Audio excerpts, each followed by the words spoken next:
Tras ahorrar $20,000 para mis padres, encontré el recibo de un auto nuevo a nombre de mi hermano. Su excusa fue: tú ni sabes conducir. Desde que cumplí 18 años, empecé a trabajar con la idea fija de que algún día podría darle a mis padres algo de tranquilidad. No vengo de una familia acomodada, de esas que pueden darse el lujo de improvisar o de cometer errores sin consecuencias. En mi casa, cada centavo contaba, y cada decisión financiera mal tomada nos costaba semanas de ansiedad. Por eso, desde el primer empleo que tuve como ayudante en un restaurante de comida rápida, me propuse ahorrar. Empecé de a poco, primero con cantidades ridículas que apenas alcanzaban para que el banco no me cobrara por tener la cuenta activa, pero con el tiempo, cuando pasé a una oficina y luego a un cargo administrativo un poco más estable, pude juntar una suma que nunca imaginé posible: $20,000, reunidos en un periodo de casi 7 años. Esa plata no la ahorré para viajar, ni para darme gustos, ni para comprarme un carro, ni para mudarme, aunque muchas veces lo consideré. Ese dinero era para mis padres. Siempre tuve claro que si lograba reunir una cantidad importante, se las iba a dar sin pedir nada a cambio. Lo consideraba un acto de amor, una forma de retribuirles, no solo los años que me criaron, sino también el techo que seguían compartiéndome a pesar de mis 25 años. Yo no era un inútil ni un mantenido, pagaba mis gastos personales, ayudaba con los servicios y nunca me escudé en ellos para evadir responsabilidades. Aún así, decidí quedarme en casa para que lo poco que ganaba pudiera crecer sin la presión de un arriendo mensual. Con ese sacrificio constante, y renunciando a cosas tan simples como salir los fines de semana o comprarme ropa nueva, logré llegar a esa cifra. Mis papás, especialmente mi mamá, siempre estaban preocupados por la hipoteca. Cada tanto la veía sentada en la cocina, mirando el papelito del banco como si estuviera leyendo su sentencia. Mi papá, más bien, se refugiaba en el televisor, como si no ver los números lo hiciera menos responsable. El atraso con la casa venía acumulándose desde hacía tiempo, y aunque no me lo decían directamente, yo sabía que si seguía así, eventualmente podrían perderla. Por eso, un día, sin decir mucho, les dije que quería hablar con ellos. Preparé todo con cuidado, esperé a que estuvieran tranquilos y les solté la noticia como si estuviera entregándoles el billete ganador de la lotería. Les dije que había logrado ahorrar $20,000 y que quería dárselos, sin condiciones, para que se pusieran al día con la hipoteca, o al menos para que respiraran un poco. Mi mamá rompió a llorar y me abrazó con fuerza. Dijo que no sabía cómo agradecerme, que Dios me iba a multiplicar lo que estaba haciendo y que era el mejor hijo del mundo. Mi papá me dio una palmada en la espalda, medio incómodo, y dijo que era un gesto que jamás iba a olvidar. Yo me sentí en paz, como si por fin hubiera cumplido una meta que me había trazado hacía años. Entregué el dinero con ilusión, creyendo que estaba haciendo lo correcto. No pedí recibo, no pedí constancia, no puse condiciones. Para mí era un regalo, uno de esos que se hacen desde el corazón. Nunca me imaginé que lo que iba a encontrar unas semanas después iba a volverse una traición que todavía me cuesta digerir. Fue una tarde cualquiera, de esas en las que uno baja a la cocina a buscar algo y termina limpiando un poco por inercia. Mi mamá había dejado unos papeles en el comedor, medio desordenados, como suele hacer cuando llega del banco o de hacer diligencias. Entre cuentas, volantes y recibos, vi uno que no cuadraba con nada de lo que yo esperaba: un comprobante de compra de un auto nuevo, un modelo deportivo, moderno, de esos que mi hermano siempre había querido. Al principio pensé que era una publicidad, algo sin importancia. Pero cuando vi el monto, la fecha y, lo peor de todo, el nombre de mi hermano estampado con tinta negra en la sección del comprador, sentí como algo dentro de mí se quebraba. Revisé el papel varias veces, convencido de que debía estar entendiendo mal. Pero no, ahí estaba, mi hermano, con un carro nuevo, comprado justo después de que entregué mis ahorros. La primera reacción fue una mezcla entre incredulidad y rabia. Me costaba pensar que mis padres, a quienes confié cada centavo con la mejor de las intenciones, hubieran hecho algo así sin consultarme. Subí las escaleras con el recibo en la mano, temblando del coraje, y enfrenté a mi mamá. Le pregunté qué era eso, ¿cómo era posible que, en lugar de pagar la hipoteca, hubieran comprado un maldito carro a nombre de mi hermano? Su respuesta me dejó helado. Me dijo, con la naturalidad más repugnante del mundo: «Ay, hijo, no te pongas así. Tu hermano necesitaba un coche para ir a trabajar y tú ni siquiera sabes conducir. Además, el carro es de la familia, lo podemos usar todos». Me lo dijo como si fuera la cosa más lógica del mundo, como si no acabaran de pisotear mi confianza. No pude decir mucho más. Me encerré en mi cuarto con la sensación de haber sido estafado por las personas que más amaba. Mi hermano, el eterno consentido, el que nunca tuvo que esforzarse demasiado porque siempre había alguien que le resolvía todo, se paseaba ahora en un coche de casi $20,000. Comprado con el dinero que yo junté a punta de sacrificios. Y todo, con la justificación de que yo no sé manejar. No sé si lo peor fue la traición, la excusa estúpida o el descaro con el que lo dijeron. Pero ese día entendí que, por mucho que uno quiera hacer las cosas bien, siempre hay quien se aprovecha. Lo más triste es que no fue un desconocido, fue mi propia familia. Y aunque en ese momento no lo sabía con certeza, empecé a sentir que esa traición no iba a quedar así. Actualización 1. Pasaron un par de semanas desde aquella conversación de mierda en la mesa del comedor, y aunque me fui de la casa sin hacer un escándalo, la herida seguía abierta como si acabara de ocurrir. No dormía bien, no comía con ganas, y cada vez que pensaba en todo lo que había hecho por ellos, se me revolvía el estómago. Lo que más me dolía no era siquiera el dinero en sí, aunque por supuesto quejó de saber que te tiraron a la basura $20,000 como si fueran calderilla. Lo que más me quemaba por dentro era la actitud que todos tomaron frente a mi reclamo. Como si el problema fuera yo. Como si estuviera exagerando por sentirme usado. Como si mi frustración fuera un berrinche inmaduro y no una reacción lógica a un abuso descarado.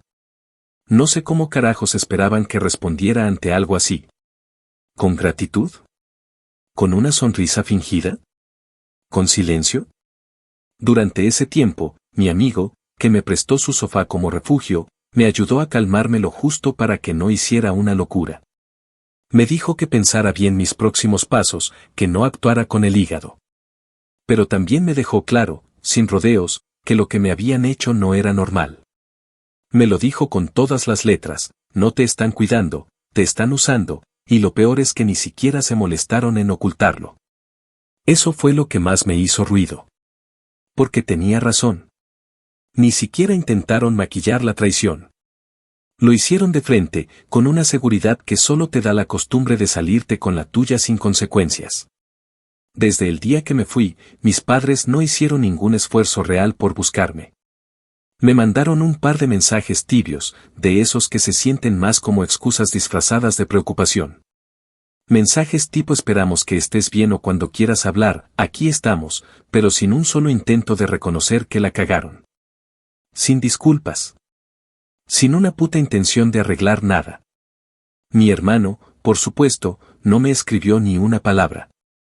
Lo único que supe de él fue por redes sociales, donde vi que se la pasaba subiendo fotos del carro como si fuera su máximo logro personal. Historias manejando por la ciudad, selfies en el asiento del conductor, publicaciones con frases idiotas tipo: trabajando duro se consiguen los sueños. ¿Qué chingados va a saber él lo que es trabajar duro? Si ese carro le cayó del cielo, financiado por el hermano pendejo que creyó que la familia merecía confianza. Mientras tanto, me pasaba los días dándole vueltas al asunto. No solo por la rabia, sino porque ya empezaba a preocuparme seriamente el tema de mi futuro. Me había quedado sin mis ahorros, sin respaldo, sin plan B. Todo lo que había juntado para algún día independizarme o hacer algo por mí mismo se había ido en ese capricho disfrazado de necesidad familiar.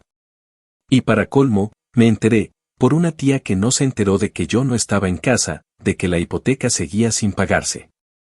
Que el banco estaba enviando nuevas notificaciones y que ya estaban pensando en renegociar la deuda porque se les venía encima. Eso me partió en dos. No solo no habían usado el dinero para lo que yo había creído, sino que encima estaban peor que antes. ¿Y entonces qué carajo ganaron con todo esto? ¿Un carro? ¿Para qué?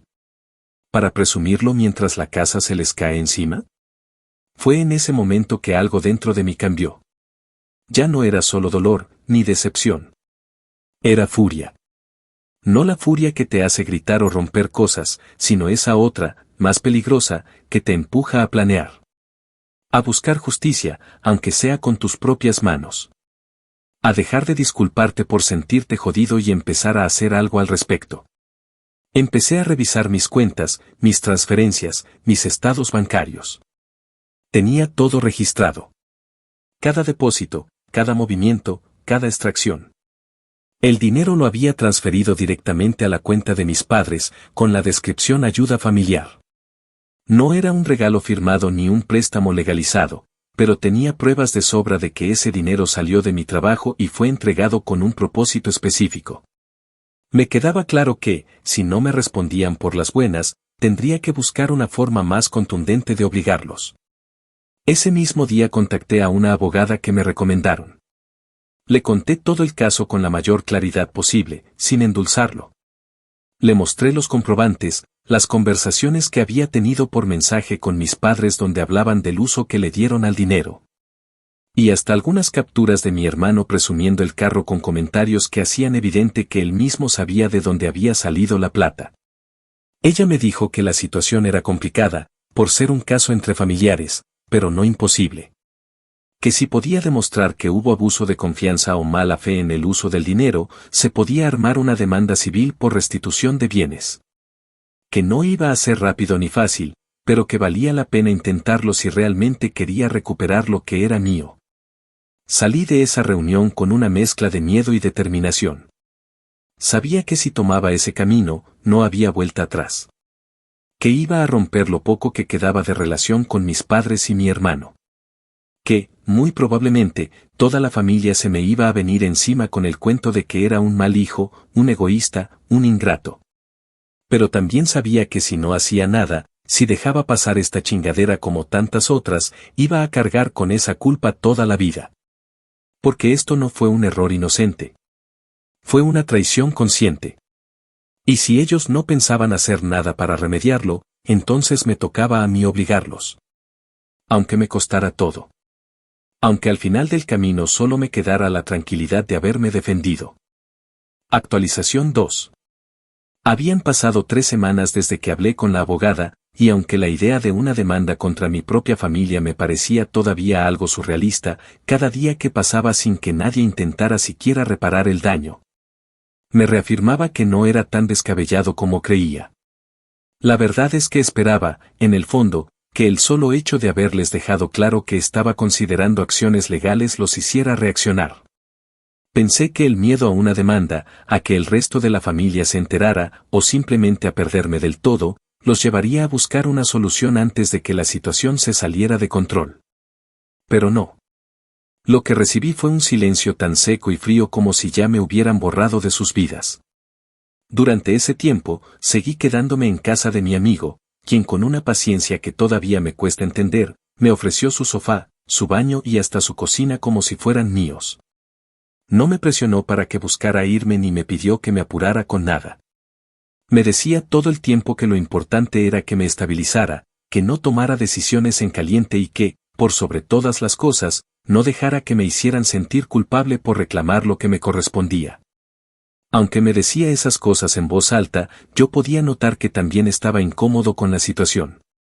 No porque yo le estorbara, sino porque, como tantos otros que han vivido traiciones familiares, sabía perfectamente lo que estaba sintiendo.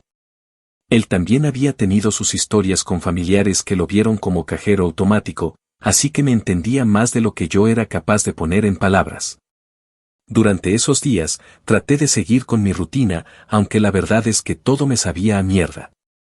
Iba a trabajar, cumplía mis turnos, me esforzaba por mantener la cabeza en lo que hacía, pero cada tanto me invadían flashes de rabia, imágenes de mi hermano paseándose en el carro que yo pagué.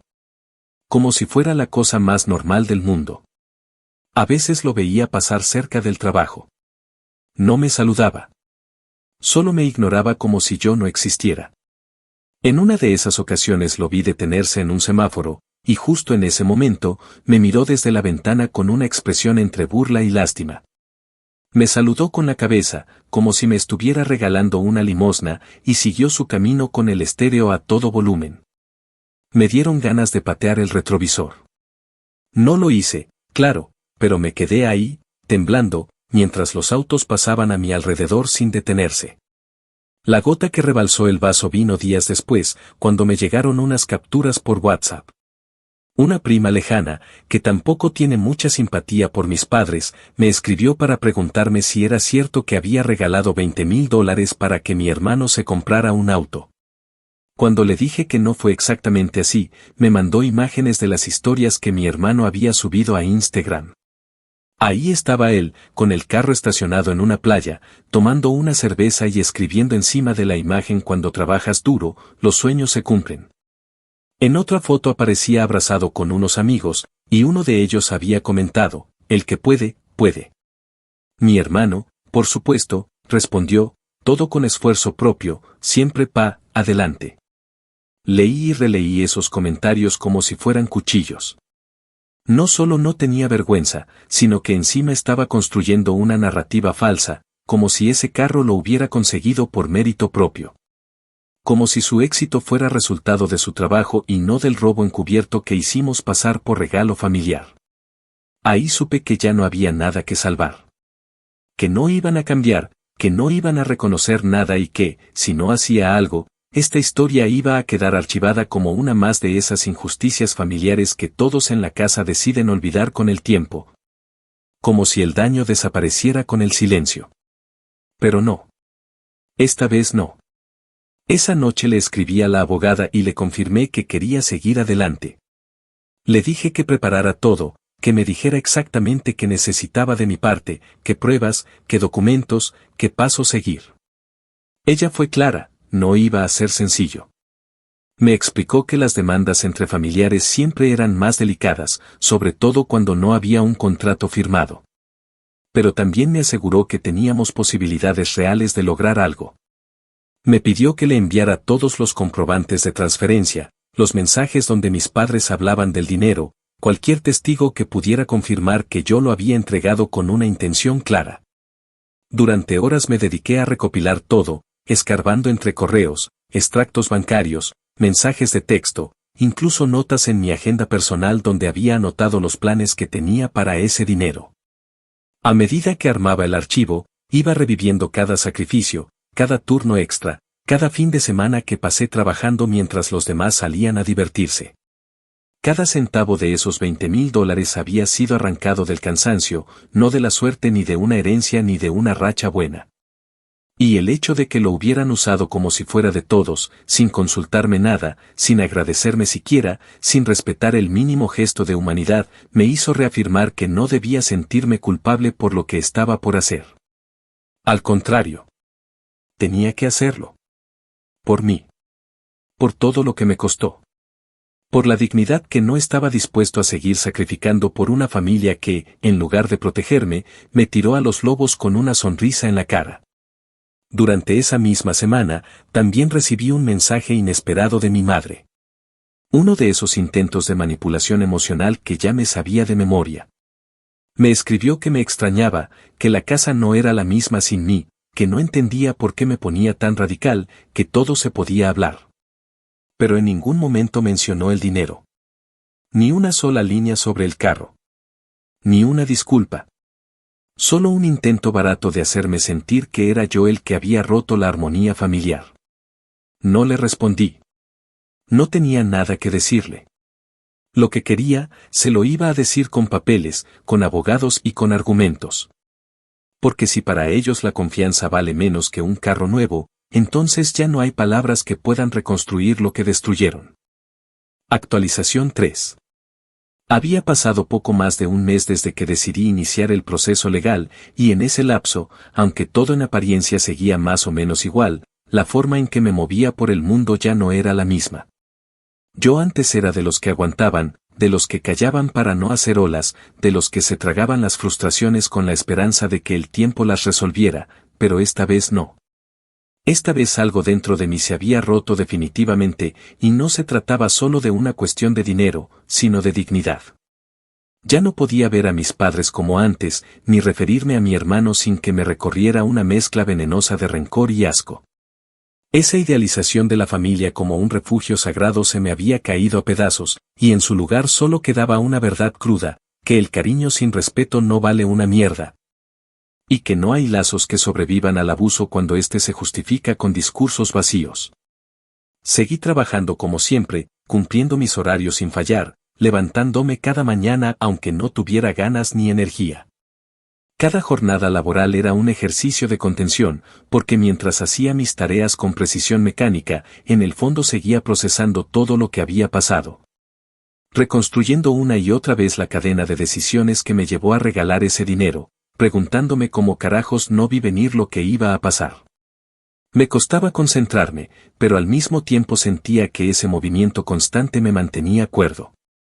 Mi trabajo se volvió un escape, una rutina salvadora que me protegía de pensar demasiado en la mierda emocional que tenía encima. Era como si, al seguir produciendo, al seguir ganando aunque fuera poco, me estuviera recordando a mí mismo que no todo estaba perdido, que aún podía reconstruirme, aunque fuera desde cero. La abogada seguía avanzando con el caso, y me pedía información detallada de todo.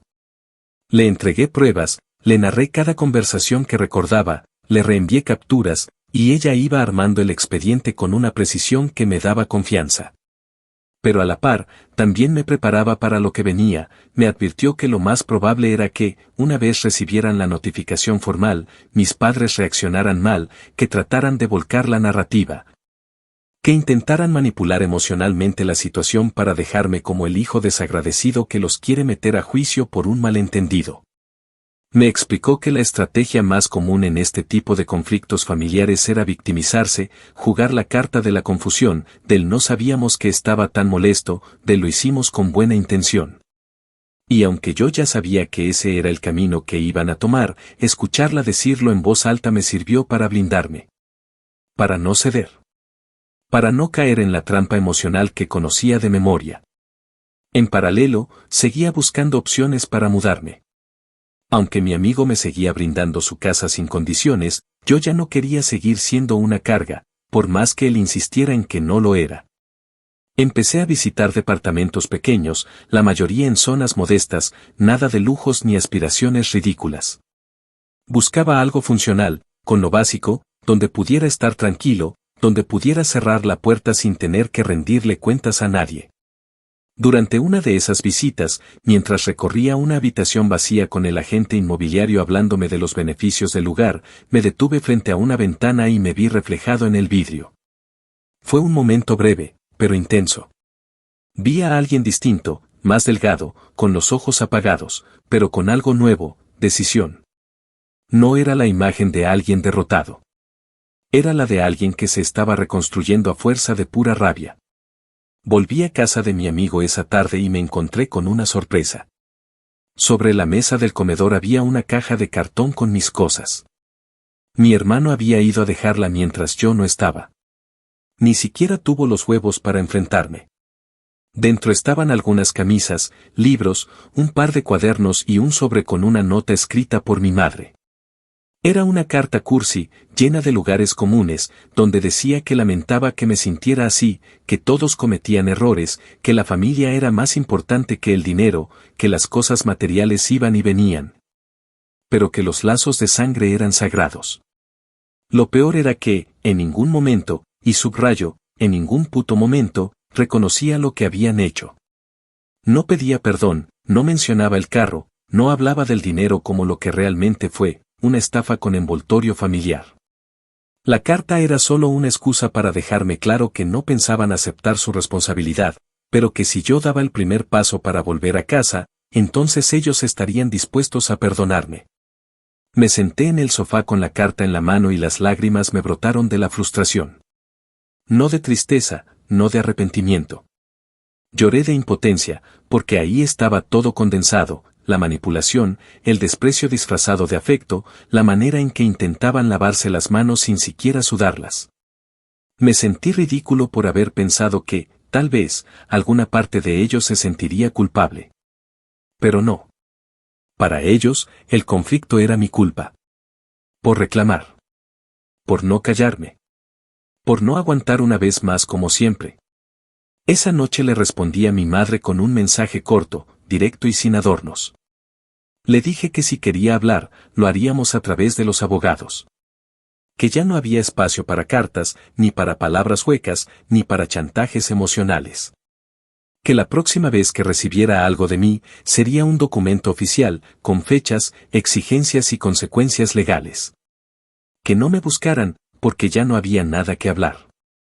Y aunque me temblaban los dedos al enviarlo, sentí una paz rara, una de esas que no vienen de la calma sino de la certeza. Estaba listo para que comenzara la guerra. Porque si me iban a pintar como el malo, al menos que fuera por algo. Actualización 4. Pasaron otras 2 semanas desde aquella carta disfrazada de reconciliación, y justo como la abogada me había advertido, las cosas empezaron a escalar. El primer síntoma fue el cambio radical en la actitud de mi familia. Si antes se habían limitado a evadirme, ahora comenzaron a presionar de forma más directa, pero siempre bajo el manto hipócrita de la preocupación. Empezaron a llamarme con insistencia, primero con números conocidos, luego con números bloqueados. Dejaban mensajes de voz donde mi madre decía cosas como que esto ya se estaba saliendo de las manos, que el dinero no vale más que el amor de una madre, y que yo era mejor que esto, que no me dejara llevar por el resentimiento. Mi padre también dejó un mensaje, aunque más breve, donde básicamente me exigía que recapacitara, que no me metiera en problemas por algo que se podía resolver en familia, sin necesidad de juzgados. Lo que no sabían es que para mí, ese punto ya estaba cruzado. No había vuelta atrás. Cada mensaje que llegaba, en vez de sembrar duda, reforzaba mi decisión. Me dejaban claro que no iban a asumir lo que hicieron si no los obligaba. Que su preocupación no era por mí, sino por las consecuencias que se les venían encima. Les importaba el escándalo, la imagen, la posibilidad de tener que responder legalmente. Pero no les importaba, ni un poco, el hecho de haber usado mi esfuerzo de años como si fuera su cuenta personal de gastos. Mientras tanto, mi abogada ya había finalizado el borrador de la demanda y solo faltaban algunos detalles. Me reuní con ella en su oficina para cerrar el texto, y mientras lo leía en voz alta, me fui dando cuenta de la dimensión real del asunto. Ahí estaba todo, plasmado en papel legal, la fecha exacta de la transferencia, la finalidad declarada en la descripción, las capturas de pantalla con mis padres hablando del uso que le dieron al dinero. Y hasta los posteos de mi hermano presumiendo el carro con frases ridículas como logro personal. Ver todo eso junto, armado como un expediente, me provocó una mezcla extraña de alivio y desasosiego. Era como observar desde afuera el resumen de una traición que, aunque había vivido en carne propia, todavía me costaba creer que fuera tan cínica, tan descarada. La demanda se presentó en la Corte Civil local y, como era de esperarse, unos días después mis padres recibieron la notificación oficial. No estuve presente, por supuesto, pero lo supe porque apenas llegó el documento, me llamaron 3 veces seguidas en menos de 1 hora. No contesté. A los pocos minutos, llegaron los mensajes. Mi mamá, en mayúsculas, escribiendo que como me atrevía, que estaba destruyendo a la familia, que qué clase de hijo demandaba a sus propios padres por un malentendido. Mi papá, por su parte, me envió un audio que escuché por puro morbo, donde decía que esto no se iba a quedar así, que me estaba metiendo en un problema grave y que me arrepentiría de haberlos expuesto por un simple carro. La ironía de que lo llamara simple carro cuando para mí representaba la acumulación de 7 años de sacrificio no se me escapó. Ellos seguían sin entender.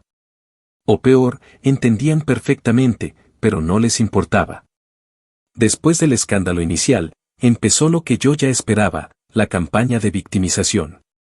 Una tía, con la que no hablaba desde hacía años, me escribió un párrafo larguísimo diciendo que mi madre estaba destrozada, que no salía del cuarto, que apenas comía desde que recibió la demanda. Que todos cometemos errores, que lo importante era sanar. Me sugirió que pensara en el daño que estaba causando y que no arrastrara a toda la familia por algo que podía haberse resuelto con diálogo.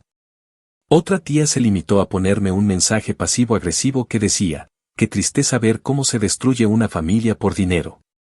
Ni una sola de esas personas se tomó la molestia de preguntarme qué sentía yo. Ni una me preguntó si me dolía haber llegado a ese punto. Solo estaban preocupadas por el escándalo, por la fractura familiar, por la imagen rota que ahora todos veían. Como si mi sufrimiento fuera un capricho. Como si mi reacción no fuera más que un ataque desproporcionado. Por otro lado, el único que no me escribió ni se pronunció de ninguna manera fue mi hermano. Su silencio fue ensordecedor. No sé si se sentía protegido por mis padres, si pensaba que esto no lo tocaba directamente, o si simplemente le daba lo mismo todo. Pero no dijo nada, y para mí, ese silencio fue tan ofensivo como su actitud anterior. Porque en ningún momento mostró un ápice de responsabilidad, de remordimiento, de conciencia. Se limitó a seguir con su vida como si nada, confiando en que sus padres lo iban a blindar del conflicto como siempre. Porque para él, las consecuencias no existen. Nunca existieron. Y ahora estaba por enfrentarse a la realidad de que no todo en la vida se puede barrer debajo de la alfombra. Poco después de la notificación, la abogada de mis padres se comunicó con la mía para solicitar una reunión de conciliación. Querían evitar que el proceso se alargara y se hiciera más costoso. Yo acepté, no porque tuviera intención de ceder, sino porque quería ver hasta dónde llegaban con sus argumentos. La reunión se llevó a cabo en una sala neutral. Ellos llegaron primero, vestidos como si fueran a una misa. Mi madre me miraba con ojos llorosos, mi padre con una mezcla de fastidio y vergüenza. No hubo abrazos, no hubo saludos, solo silencio hasta que se sentaron. Su abogada habló primero, intentando suavizar el asunto, presentándolo como un conflicto familiar mal entendido, como un caso donde no hubo mala intención. Mi abogada fue clara, había pruebas suficientes de que el dinero fue entregado para un fin específico y usado de forma completamente diferente sin autorización ni acuerdo alguno. Había registros, había admisiones por escrito, había pruebas públicas del gasto. Entonces mi madre, con una voz que intentaba quebrarse en cada palabra, dijo que lo habían hecho pensando en lo mejor para todos, que creían que el carro podía beneficiar a la familia entera. Que jamás pensaron que me iba a doler así. Que les parecía exagerado llevar el asunto a los juzgados. Mi padre no dijo mucho, solo asintió en ciertos momentos, pero cuando le preguntaron directamente si se arrepentía de cómo usaron el dinero, contestó sin vacilar que no. Que si tuviera que tomar la decisión otra vez, lo volvería a hacer. Que él creía que estaba en su derecho. Esa respuesta fue lo que terminó de sellar el asunto. No había remordimiento. No había deseo de rectificar. Solo estaban ahí porque les incomodaba el trámite legal, no porque reconocieran el daño. La reunión terminó sin acuerdos. Se les dio un plazo para hacer una oferta concreta, pero yo ya sabía que no iban a dar nada que valiera la pena. Y si la intención era que yo me retractara, estaban perdiendo el tiempo. Porque ahora, más que nunca, estaba convencido de que no era yo el que estaba destruyendo la familia. Ellos lo hicieron el día que decidieron que mi esfuerzo era moneda de cambio. Que podían disponer de mi trabajo sin pedirme permiso, sin mostrar gratitud, sin asumir consecuencias. Y si eso significaba que iba a pasar por el papel de el hijo que demandó a sus padres, lo aceptaba con la frente en alto. Porque al menos, por primera vez, estaba haciendo algo por mí. Y esta vez, no iba a retroceder. Actualización final.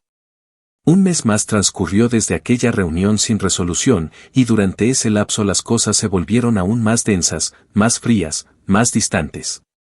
Fue como si en ese salón, al momento de escuchar a mi padre decir sin un solo atisbo de culpa que volvería a gastar el dinero de la misma forma, se hubiese roto cualquier hilo invisible que aún me ataba emocionalmente a esa familia. Lo que vino después no fue una tormenta explosiva como muchos imaginarían, sino una erosión progresiva. El silencio fue el nuevo idioma entre nosotros, y aunque en otros tiempos habría sentido culpa por esa frialdad, ahora era una barrera necesaria, casi saludable.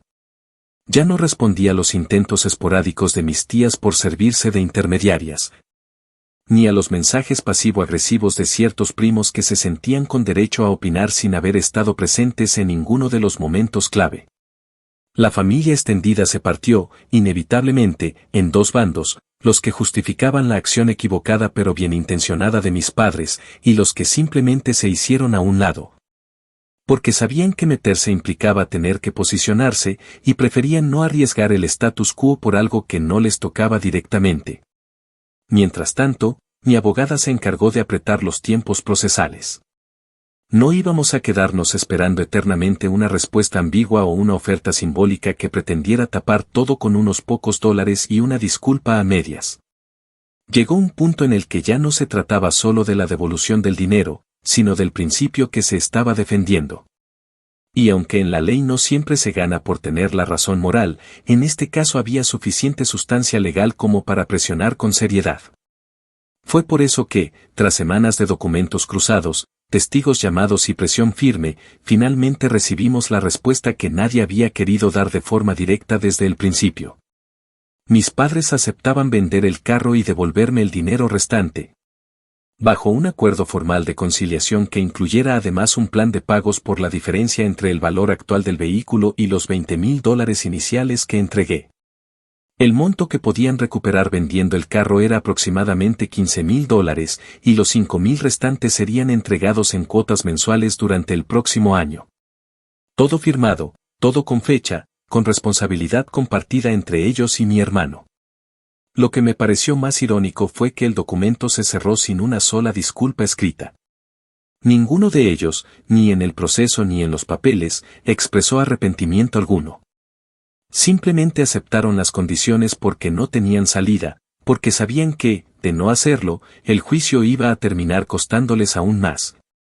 Y con la amenaza real de que la corte pudiera ordenar otras medidas menos favorables. Mi hermano no se presentó nunca durante el proceso, ni siquiera para firmar los documentos. Todo lo delegó en mis padres, como si el asunto no lo implicara directamente, como si seguir jugando a la víctima silenciosa fuera su última carta. Me enteré por terceros que hizo una rabieta monumental cuando supo que iban a vender el carro. Que gritó, que culpó a mis padres por no haberlo defendido más y que se quejó de que su vida ya no tenía sentido sin su auto. No sé si reírme o sentir lástima por lo patético del asunto. Un adulto de 23 años llorando porque no pudo seguir presumiendo un vehículo que jamás se ganó con su esfuerzo. El día que se firmó el acuerdo final, salí de la oficina de mi abogada y caminé por la ciudad sin rumbo durante más de una hora. No me fui a celebrar, ni me sentí victorioso. Era más bien una sensación de cierre, como si finalmente hubiera llegado al final de un capítulo asfixiante. Me senté en un parque, observé a la gente pasar, y por primera vez en mucho tiempo sentí que podía respirar sin el peso de esa decepción aplastándome el pecho. No había recuperado los 7 años de sacrificios, ni había sanado del todo la herida que me dejaron. Pero al menos había logrado algo, dejar claro que no iba a seguir siendo el pendejo que todos asumían que podía sacrificarlo todo sin esperar nada a cambio. Me había defendido. Y eso, para alguien que pasó años callando por mantener la paz familiar, ya era mucho más de lo que imaginé lograr. Unas semanas después, finalmente me mudé a un pequeño estudio que alquilé al sur de la ciudad. Nada lujoso, pero limpio, tranquilo y suficiente para empezar desde cero. Compré una mesa plegable, una cama sencilla, un microondas y una cafetera. No necesitaba más. Por primera vez, cada objeto en ese espacio era mío, no porque alguien me lo hubiera dado, sino porque lo había conseguido yo, con mis propias manos, sin deberle explicaciones a nadie. Tenía mis horarios, mis silencios, mi música, mis propios platos que lavar y mis facturas que pagar. Y cada pequeño detalle, incluso los más insignificantes, me hacían sentir más libre que nunca. No volví a tener contacto con mis padres después de firmar el acuerdo. Supongo que en su cabeza sigo siendo el traidor, el mal hijo, el que eligió el dinero por encima de la familia. Lo acepto. Que piensen lo que quieran.